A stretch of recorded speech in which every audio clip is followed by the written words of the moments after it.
B'siyata d'shmaya, we're going to learn Shabbos Daf Kuf Gimel. We're going to start 5 lines from the top of the Omid. Zeh klal, we're going back to the Mishnah on Daf Kuf Beis Omid Beis. The Mishnah says, Zeh klal, the rule is, Kol ha'oisem melacha, anyone who does any labor on Shabbos, obviously referring to one of the 39 melachas. U'melachtu miskayemes, and the labor he did, the work he did, is one that is going to stay that way and can stay that way and would normally stay that way, then b'Shabbos, he did it on Shabbos, chayev, that's the type of melacha that he's chayev. Says the Gemara, Zeh klal la'asuyei mai, what are you trying to include with this rule? Says the Gemara, la'asuyei dochak kafiza bekava. If a kava is a block of wood or block of material that's large enough that one can hollow out the size of a kav. This person, dochak, he hollowed out just kafiza, and just 3/4 of a kav. And this person is going to, in the future, make the hollow, he's going to make the receptacle even bigger. Nonetheless, since some keep it this way, some people use the size of a kafiza, 3/4 of a kav, and not the whole kav. Since it's enough that some people would leave it that way, it's considered as having done a full melacha, and he's chayev. Continues the Gemara. Reb Shimon ben Gamliel Omer, this is going back to the Mishnah. The Mishnah says that Reb Shimon ben Gamliel Omer, Af hamake bekurnas, if somebody bangs with a hammer, al hasadon, he's not banging onto the work that he's actually doing. He's banging onto the metal surface that he's working on. That's also called makeh bepatish, and it's one of the melachos on Shabbos. The Chachamim say that banging with a kurnus on the sadon, on the work surface, is not considered makeh bepatish, and obviously if he's going to do it right at the end of his work, and it's the last thing he does is bang the hammer on the surface in order to smoothen out the hammer, that will be called makeh bepatish, even according to the Tanakama. But here we're talking about somebody who, whilst he's working, whilst he's banging out whatever he's banging out, we'll see in a moment, and he's just periodically banging on the work surface, according to the Tanakama, that would not be called makeh bepatish. According to Reb Shimon ben Gamliel, he would be chayev for makeh bepatish. Asks the Gemara, my ka'ovid, what is he doing that he's banging on the surface? What melacha is that? Rabba and Rav Yosef the Amr Tarvayu, Rabba and Rav Yosef both explained, Mipnei she'me'amin es yodoi. He's just training his hands. He's getting used to how hard he has to bang. He shouldn't bang too hard. He shouldn't bang too softly, because he's obviously then going to bang on some material that he wants to smoothen out and straighten out and change its form. And if he bangs too much or too little, that won't be good. Since he's training his hands and preparing his hands to do a melacha, it's considered a melacha. Says the Gemara, Kashuba b'nei Rechava, the b'nei Rechava found this very difficult to understand. Elo me'ata, you're also going to say, Chaza umnusa, somebody who merely observes a craftsman, b'shabsa on Shabbos, v'gomar, and he learns the trade by watching. Hochenami de mechayev, you're going to say he's chayev. Over here, what malacha has he done? He's just training his hands as to how hard he has to bang. But he's not banging on a material, he's not doing anything, he's just banging on the work surface. Elo Abaye v'Rava de Amr Tarvayu, they explained this differently. They said, Shakein Meradadi Tasi Mishkon Oisen Kain. Those that used to pound the sheets of gold, as we've said, the kroshim, the boards that were on the walls of the Mishkan, they were coated in gold, so they would have to make very thin sheets of gold, and they would have to pound onto the gold to thin it out, and after every few bangs on the gold, they would bang the hammer onto the table. And Reb Shimon ben Gamliel says that is called a makeh bepatish, since he is preparing, he is smoothing out the hammer itself to be able to be used, in order that the hammer itself should not become ruined, it shouldn't have any sharp edges that would destroy the gold. And since, even though it's in the middle of the work, but since he's constantly smoothing out the hammer, every time he does that, he's chayev for makeh bepatish. We found also a brayso to this effect. Reb Shimon ben Gamliel Omer, Af hamake b'kornus al asadon b'shas melacha. Even somebody who bangs with a hammer onto the metal work surface whilst he's working, not just at the end of the work where he's finally smoothing out the hammer. No, he's doing it whilst he's working. He's chayiv on Shabbos. Shekein meraddi tasi mishkan oisin kein. Since the people that would pound on the sheets of gold in the Mishkan, that's what they used to do. Continues the Gemara. The next Mishnah says the Mishnah, Hachoyreish, if somebody plows kol shehu, even just the smallest amount, he's chayiv on Shabbos. Vamenachesh, somebody who weeds his field. Vamekaraseim, somebody who prunes the field and takes away the dry branches. Vamazarid, somebody who prunes by taking away the young shoots that may be getting in the way or weakening the tree. Kol shehu, even if he does this just a little bit, chayiv is chayiv on Shabbos. Vamalaket, somebody who gathers eitzim, the woods, on Shabbos, then it depends. Im lesakein, if he's doing it to improve the tree or to improve the field. Kol shein, then it's even just the smallest amount. Im lehesek, if he's doing it in order to collect firewood, kedei levashel beit zakala, then you need enough to be chayiv on Shabbos. It's got to be that you've collected enough wood that you can cook an easily cooked egg. Hamalakit asovim, somebody who's collecting grasses on Shabbos. Im lesakein, if he's collecting them in order to improve the field, kol shu is just even the smallest amount. Im lebehema, if he's using it for animal fodder, kamaloi piagdi, he's chayev if he collects as much as one would fill the mouth of a gedi, of a kid. And the gathering that the Mishnah is talking about, whether it's Malaket Eitzim or the Malaket Asovim, it seems in Rashi that it's talking about that he severs it, he cuts it from the mechubar, from its place of nourishment. It was still attached to the ground, and he wants, for whatever reason, either to improve the ground or to feed his animals, or as we saw in the Mishnah, but he's actually cutting these grasses or these woods off from the ground, and therefore is chayiv for toilish. The question is just how much he has to cut in order to be chayiv. That depends what he's doing it for. Says the Gemara, Lemay chozi, somebody who does charisha, the first words of the Mishnah, somebody who just plows a very little bit, he's chayiv. It's got to be that it's a useful melacha, it's fit for something. Just plowing a little bit, what's that fit for? Says the Gemara, chozi lebizra dekara, it's fit in order to plant a single seed, dekara, of a pumpkin, and therefore making just a very small hole is sufficient and is chayiv on Shabbos. Even though for carrying we said that you have to carry at least 2 such seeds in order to be chayiv, that's only because a person wouldn't carry 1 seed in order to plant it. But when you're actually planting, every single seed is planted in its own hole, and therefore 1 little hole is enough for a seed and is chayiv. To cover soga b'mishkan, we found such a thing also in the Mishkan. Shekein roi lekelach echod, they would dig a little hole, a little ditch in the ground in order to plant in it a single stalk. Shel samonim, for the ingredients that they used for the dye, they would have to plant whatever herbs they needed for the dyes, and just a single seed could have been planted in a single hole, and therefore chayrish kol shehu is chayiv. Continues the Gemara.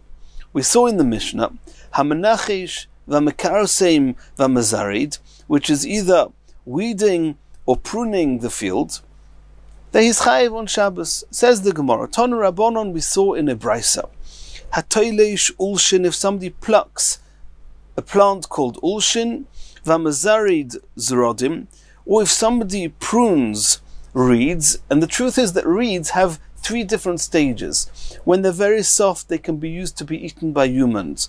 When they grow a little bit more, they get a bit stiffer, then they are used as animal fodder. When they grow even more, they become very hard, and then they can only be used for firewood.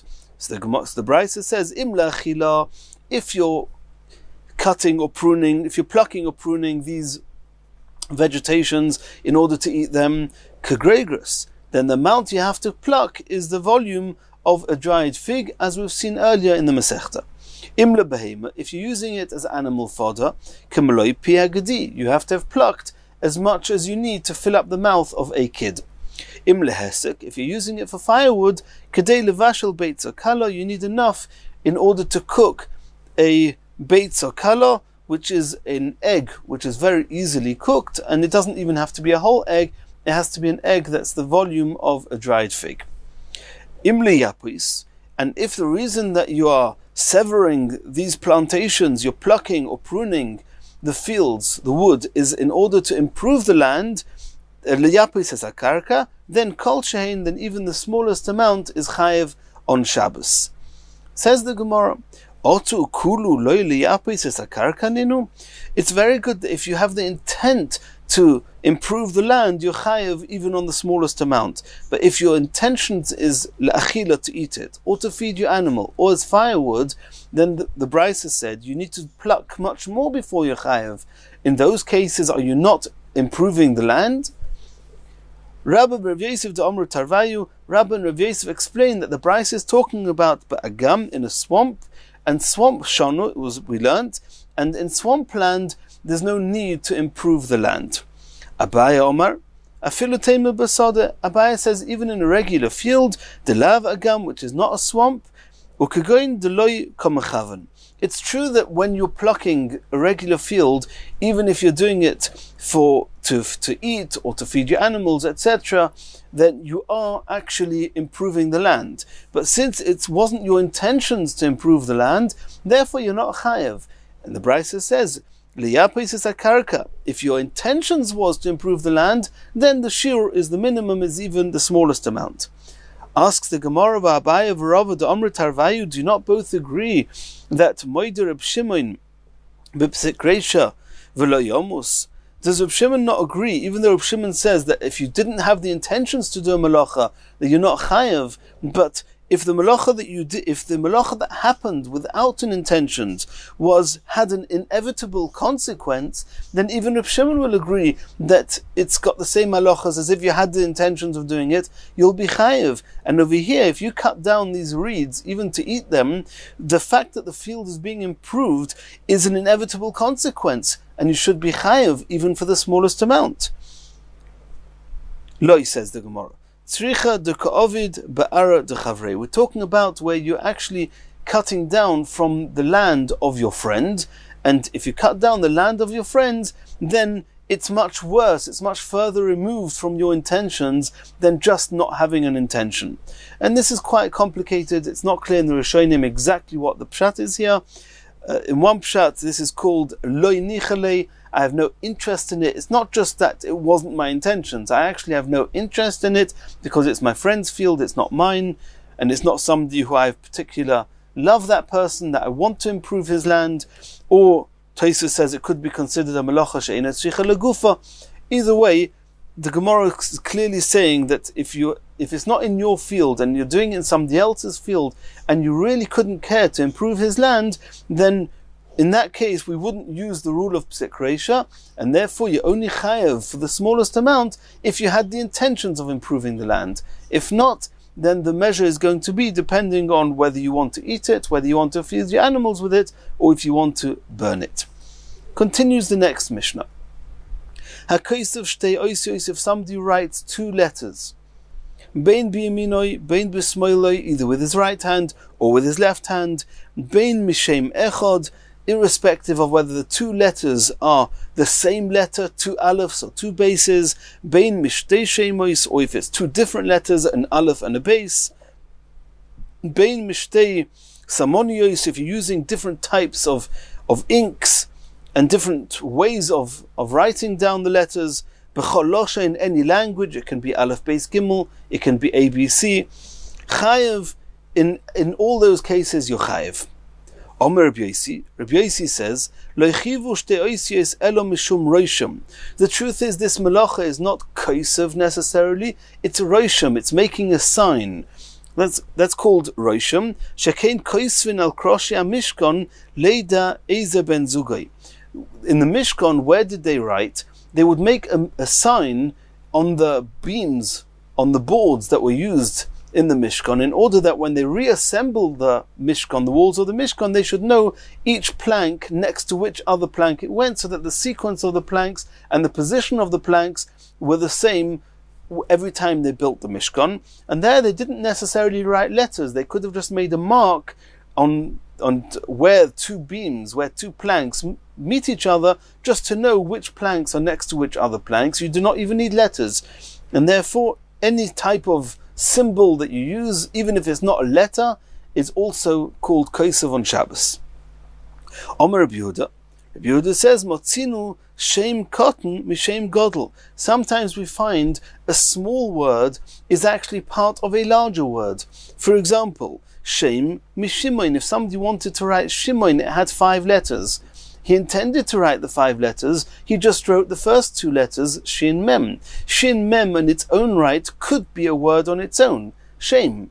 And therefore, Rabbi Yehuda says, if you wrote 2 letters or part of a malacha, even though you intended to do the whole, a larger amount of the malacha, and you did just a bit of it, since there is relevance and since there's chashivus in those 2 letters, then you also chayiv.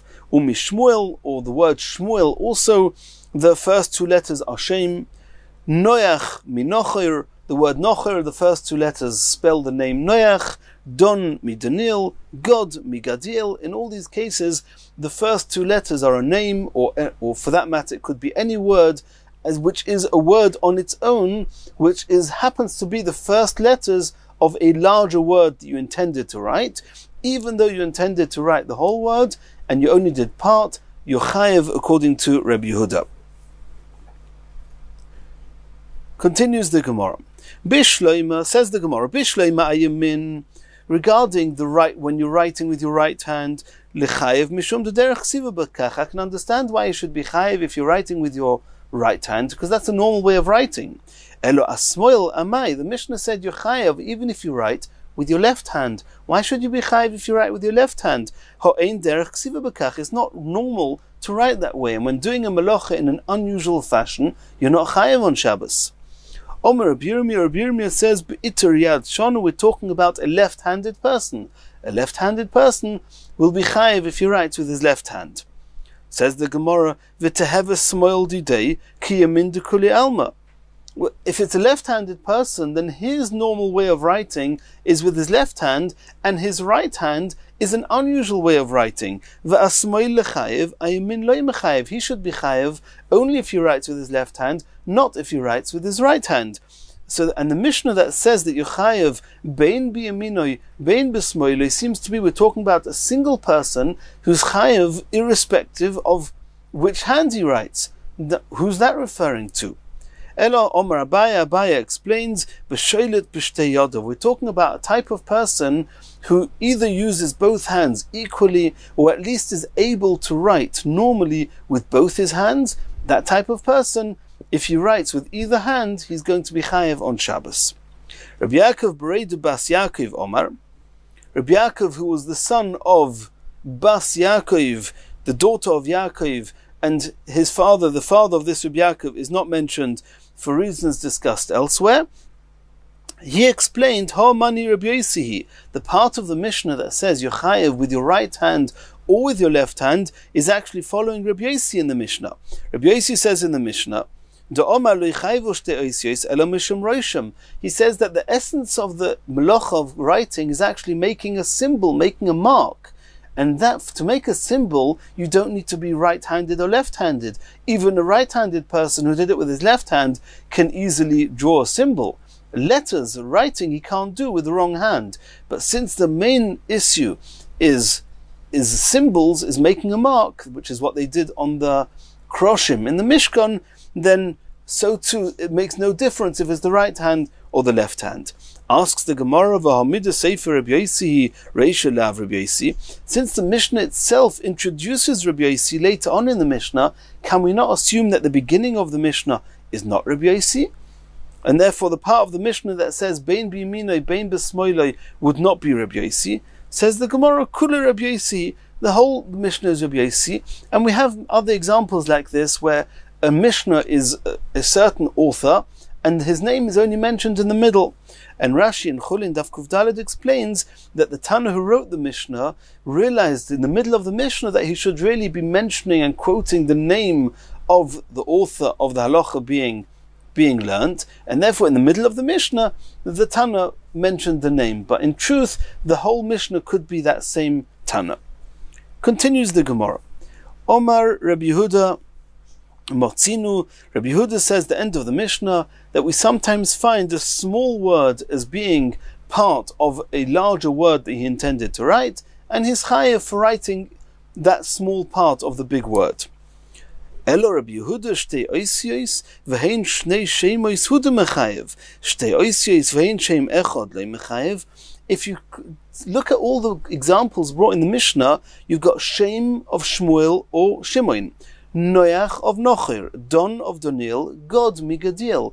The smaller words are each comprised of two different letters. Can we assume that according to Rabbi Yehuda, if you found a two-letter word where the two letters were the same letter, that were part of a larger word, but could also be a word on its own, are you going to suggest that according to Rabbi Yehuda that's not going to be chayev on Shabbos?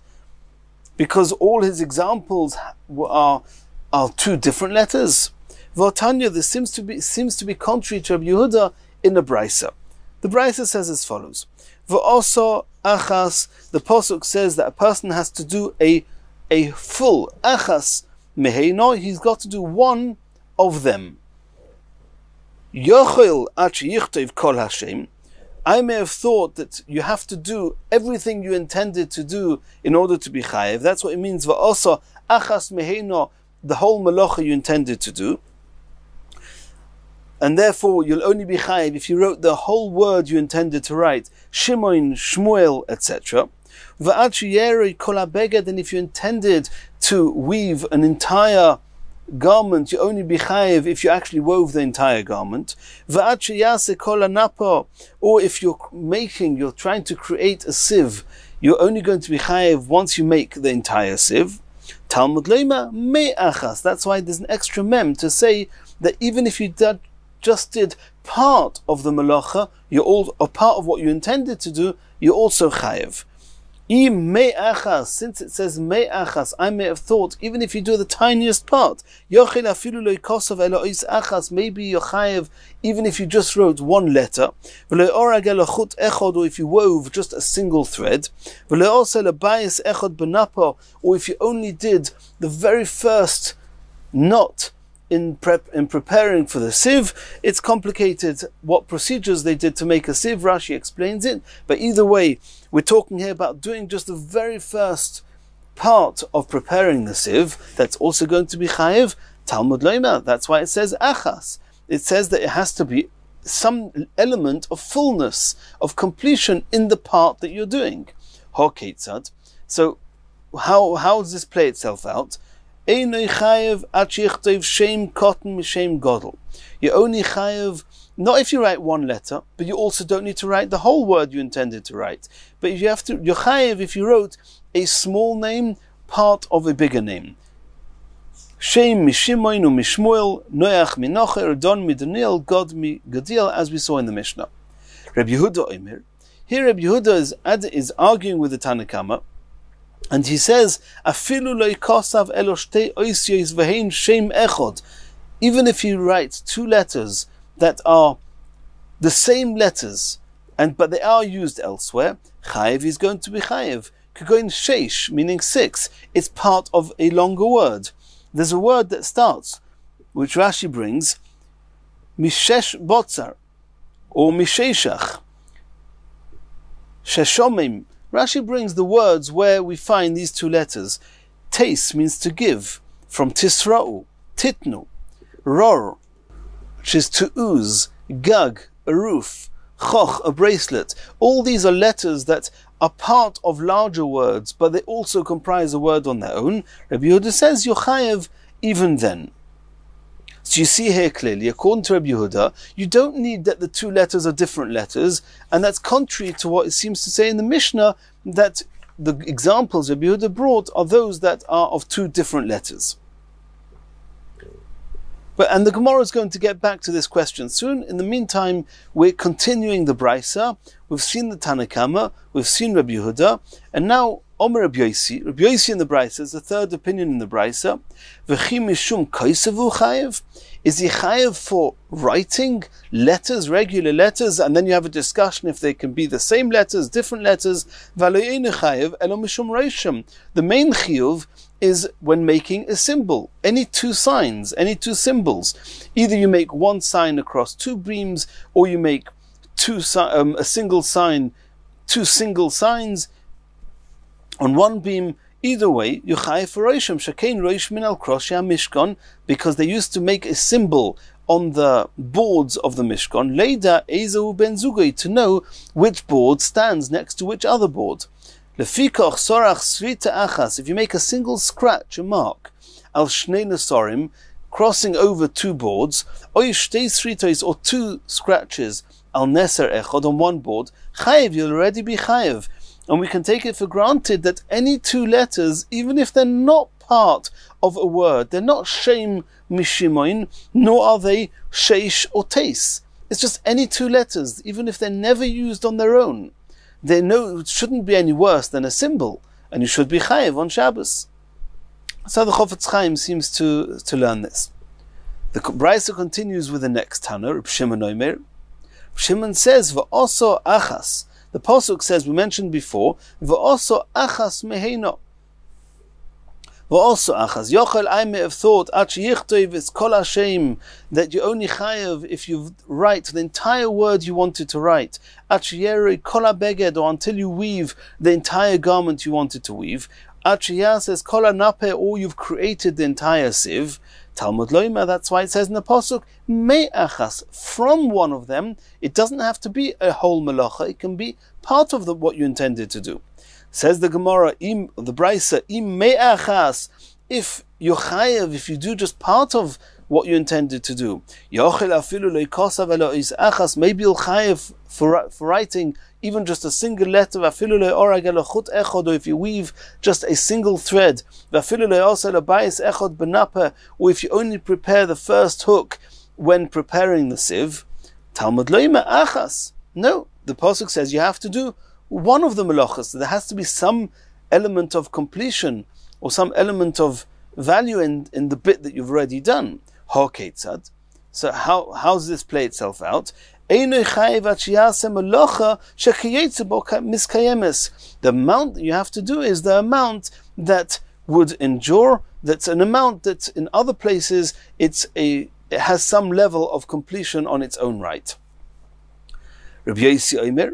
Rabbi Yosi comments, "V'oso achas meheino, v'oso heino." That means the pasuk says v'oso me'achas meheino. It could have said v'oso achas, and that's it. It could have said v'oso heino, and you did them. It says also achas and also heino, and not only that, it says me'achas meheino, an extra mem.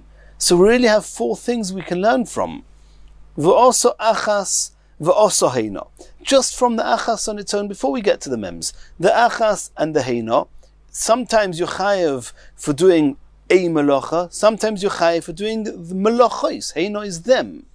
Pa'omim shechayev achas al kulon. Sometimes you're chayev just one chatos on all of them. Or pa'omim shechayev al kol echos ve'echos. Sometimes you're chayev on every single one. And the Gemara is soon going to explain Rabbi Yosi. But we've come to the end of the Brisa.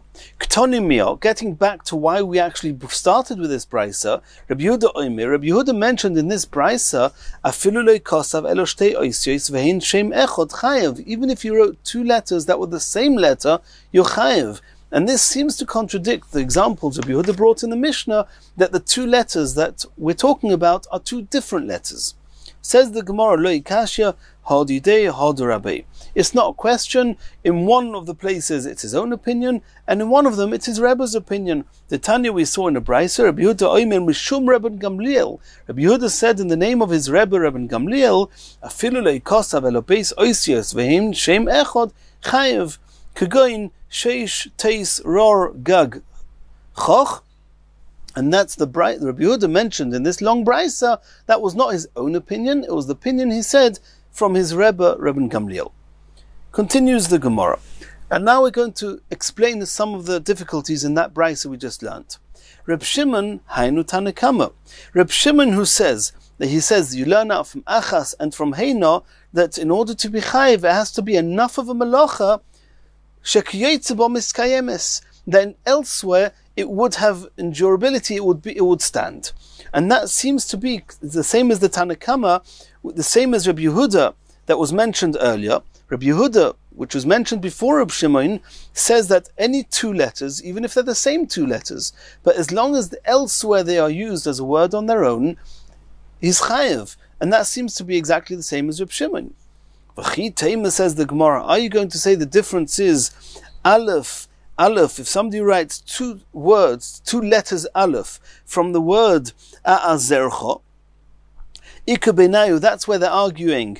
The Tanakama Sova, the Tanakama hold, which is Rabbi Yehuda in the Brisa, aleph, da'azorcha, loy mechayiv.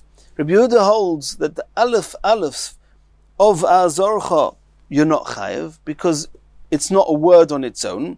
Reb Shimon mechayiv. Reb Shimon Sovar, Reb Shimon will say that you are chayiv, because he says that as long as kiyetze bo miskayemes, that elsewhere they are used. So they're not used as a word on their own, but they are used elsewhere. Where? Kiven de asya begelturi, since they are used in some of the emulets that people would write, and in emulets people would often write sequences of letters or lists of letters, even though they don't really comprise words that make sense. And Reb Shimon will say that since they are used elsewhere, you'll be chayiv. Aleph is never a word, but in an emulet you could find it, so you'll be chayiv. Kiven de asya begalture be'alma. In common emulets we find an aleph, and therefore chayiv.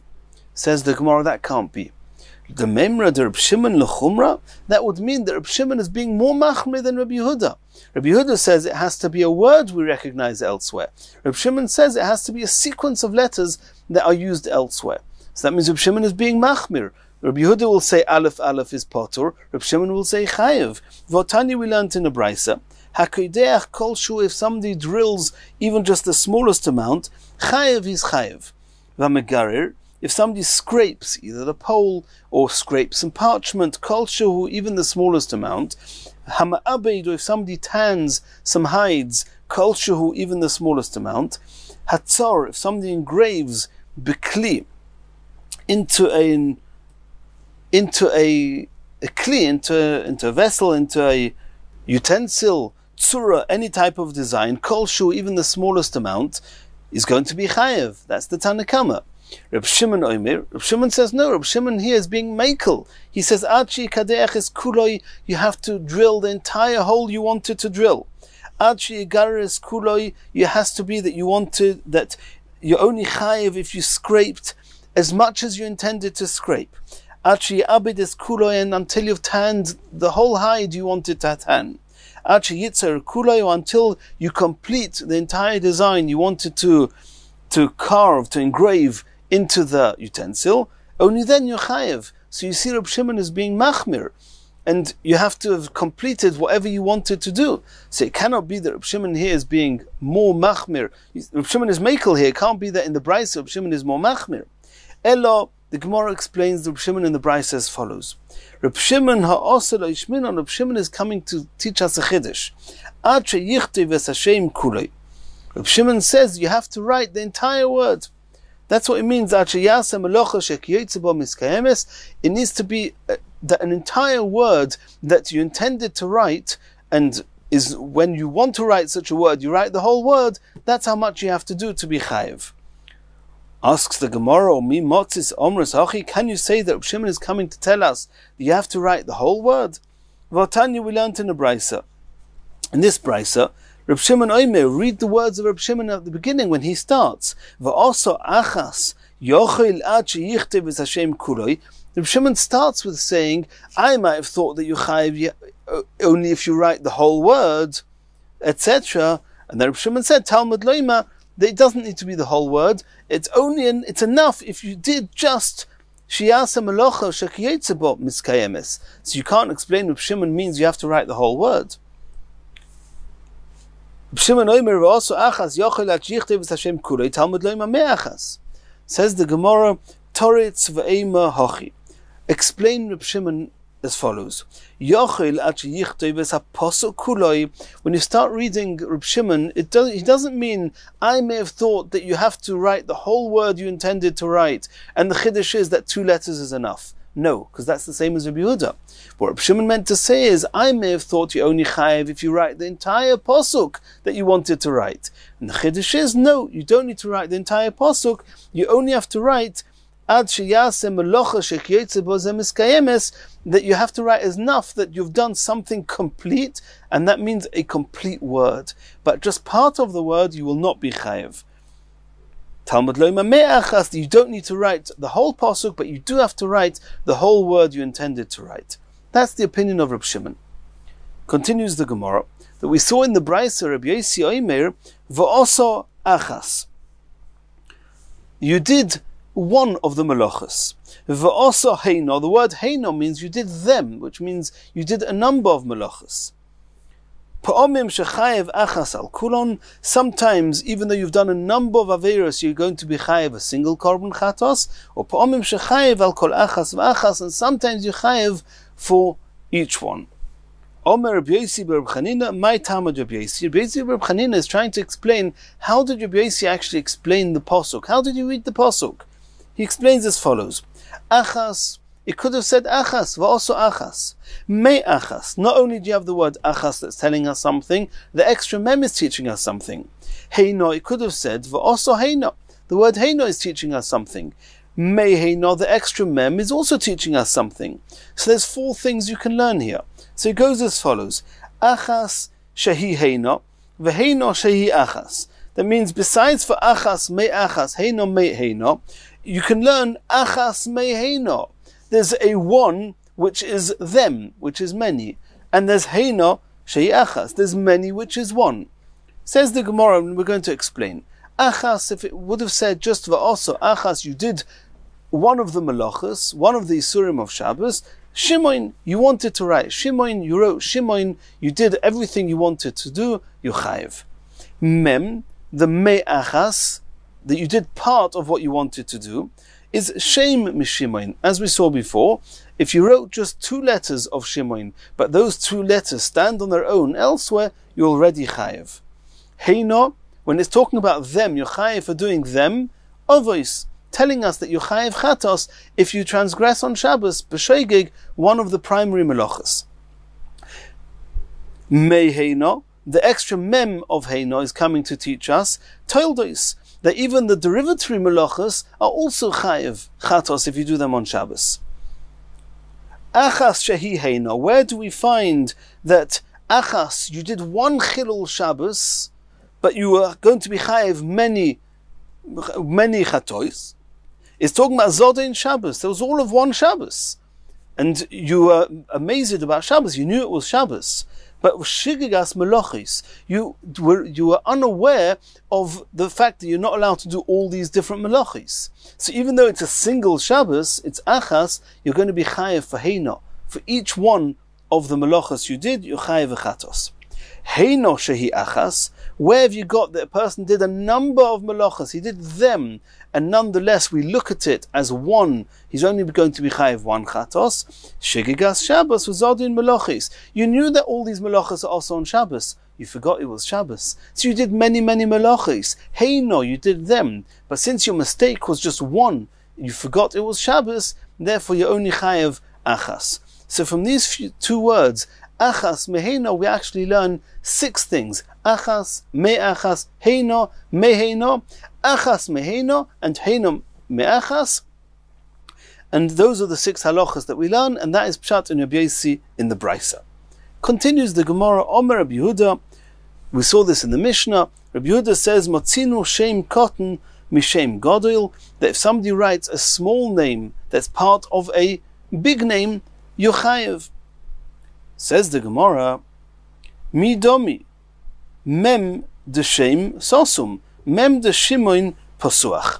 If somebody writes Shin Mem, intending to write Shimon or Shmuel, and he stops with Shin Mem. So till now we said Shin Mem means shame, meaning a name, or Shom, meaning there. So you're chayev because it's two letters that stand on their own. The Gemara says that if you look carefully, it's not true. When you're writing Shmuel, the Mem is an open Mem. When you're writing Shem, it's a final Mem, it's a closed Mem. So the letters Shin Mem with an open Mem are never used in that sequence on their own. Omar of Chizda, Rav Chizda explains as follows: Zoi Seimeres Salsum va'asoi pasuach kosher. It seems from here that if you wanted to write a word that needed a final mem or any final letter, and you wrote it with an open mem, not a final letter, if you did that in a Sefer Torah, Rav Chizda says from here we can see, according to Rabbi Yehuda, you're going to be chayev. The Sefer Torah is going to be kosher. And therefore, since writing shame as a word on its own can be written even with a mem that's not a final mem, therefore shin mem of Shimon is also considered a word on its own. Meisvei, the Gemara is going to ask a brisa from here that it's clear that if you write a Sefer Torah and you write the word shame with an open mem, that it's not going to be kosher. Contrary to what Rav Chizda just said, Meisvei, Uchsavtem, the pasuk says when you write, you have to write Uchsavtem, you should write them. Shetei ksiva tama. The word Uchsavtem can be broken up to V'chosav tam. The word tam means perfection. When you're writing a Sefer Torah, or tefillin or mezuzos, they have to be perfect. What does that mean? What level of perfection is the Brisa expecting from us? Shelo yichtov alfin einin. The letter Aleph and the letter Ayin in the Sefer Torah have certain similarities. Make sure not to get confused between them. Ayin and Alfin, don't confuse an Aleph with an Ayin or an Ayin with an Aleph. Beisin, Kofim, a Beis and a Kof have similarities. Don't confuse them. Kofin, Beisim. Gimin, Tzadin, Gimin, the Gimel and the Tzadik in the Sefer Torah have certain similarities. Don't confuse them. Dalton, Reishin, Dalton, the letter Dalad and Reish have certain similarities. Make sure not to confuse them. Heyin, Chesin, Heyin, the Hey and the Ches are also similar. Vovin, Yudin, Vovin, a Yud and a Vov are similar. Zainin, Nunin, a Zayin, and a Nun Sofi, a final Nun. Nunin, Zainin, they also are similar. Tesin, Peifin, Tesin, the letter Tes and the letter Pei also have similarities. Don't confuse them. Kfufin, there are some letters that are bent, like the Kof, the Pei, the Tzadik and the Nun. And Pshutin, and the final letters of those Chof, Pei, Tzadik and Nun are called Poshut. They are straight out, they're not bent. Don't confuse them. Pshutin, Kfufin. Make sure that the letters that have to be bent are bent, and the letters that have to be straight are straight. Memin, Samchin. The final mem and the letter Samach, Samchin, Memin, also are very similar. Don't confuse them. Stumin, Psuchin, Stumin. When you have letters like the mem, the regular mem is an open mem, and there's the final mem is a closed mem. Don't confuse them. Parasha Psucha lo yaseno stuma lo yaseno psucha. A type of paragraph, a parasha in the Torah that has to be left open, make sure you don't close it. A closed paragraph, make sure it's not open. And the differences can be seen in the Sefer Torah when you look at the amount of space and the positions of the spaces after different paragraphs, then you can see which is a pasuach, which is a sasum. Kosva Kashira. Shira, the songs in the Torah are often written Ariach al Gaba Leveina, a wide line and on top of it a shorter line, a wide line, a shorter line, like bricks in a wall. So if you write the whole Sefer Torah like a Shira, or if you write a Shira like the rest of the Torah, just regular lines, or if you write the Sefer Torah not using Dyoy, the right ink, Oisha Kosavas has Koris, Bazov, if you write any letter, and even if you're writing the letters of Hashem's name, trying to glorify Hashem's name, writing it in gold, you're not allowed to do that.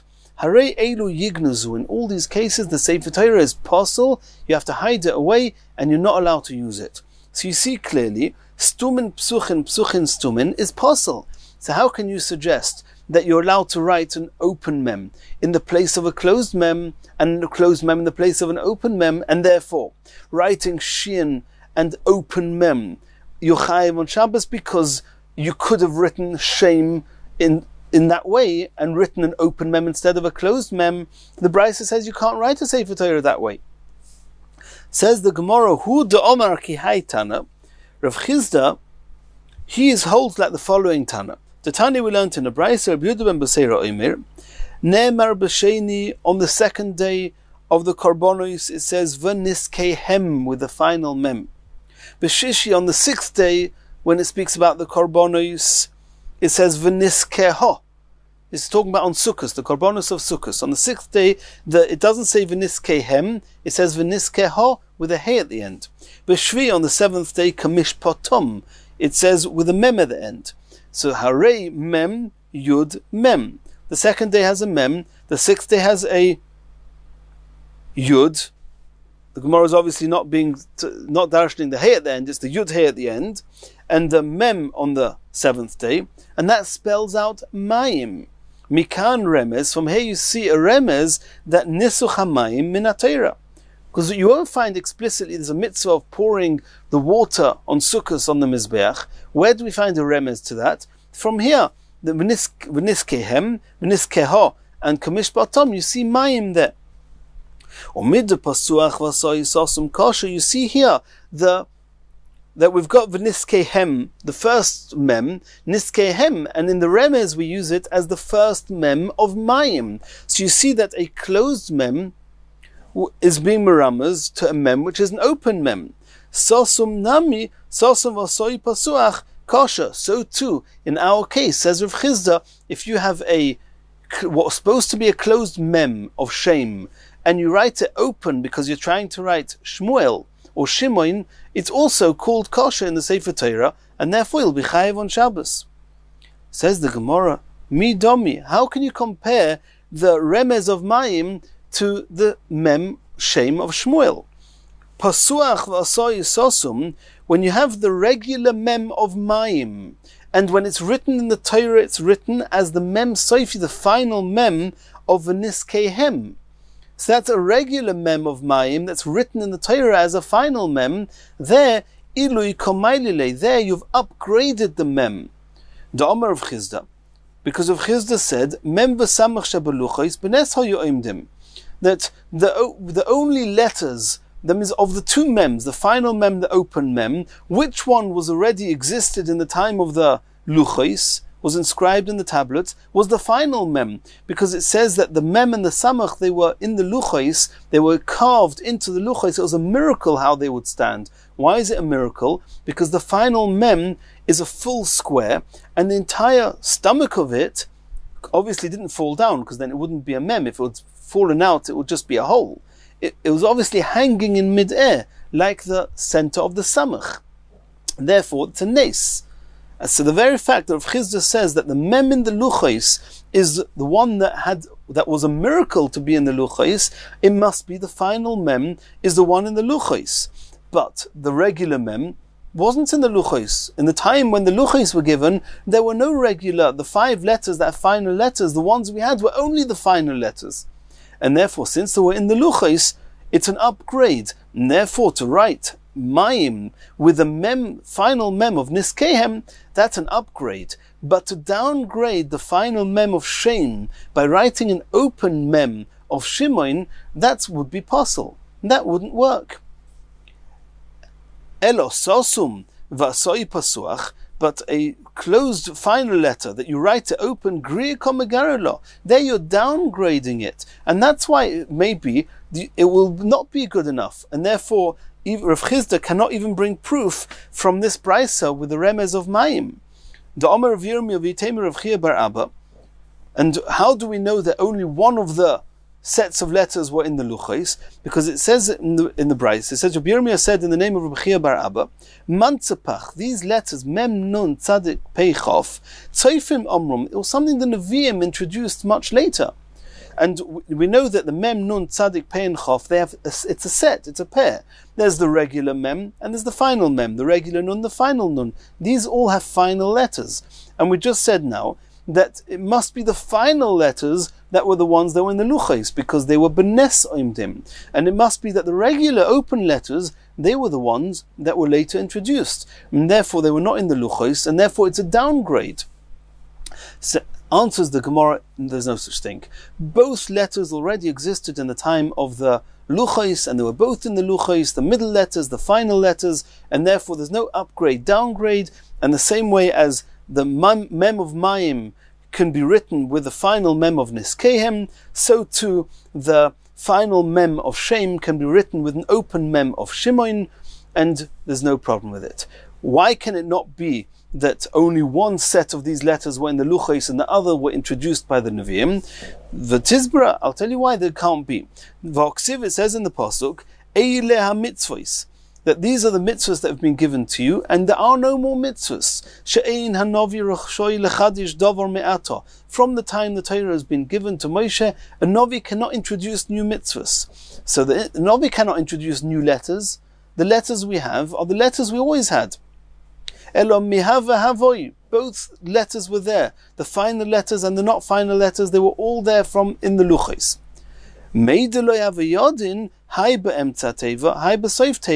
Just we didn't know which ones were in the middle and which ones were at the end. And that's what it says. Rabbi Bar Abba said, Mantzapach Tzoifin Omram, that was the Nevi'im called Tzoifim, they said it. It wasn't that they introduced those letters, they just clarified which ones go in the middle of the letters and which ones go at the end of the letters. Also Tzoifim Tikninu, and they established where the letters belong.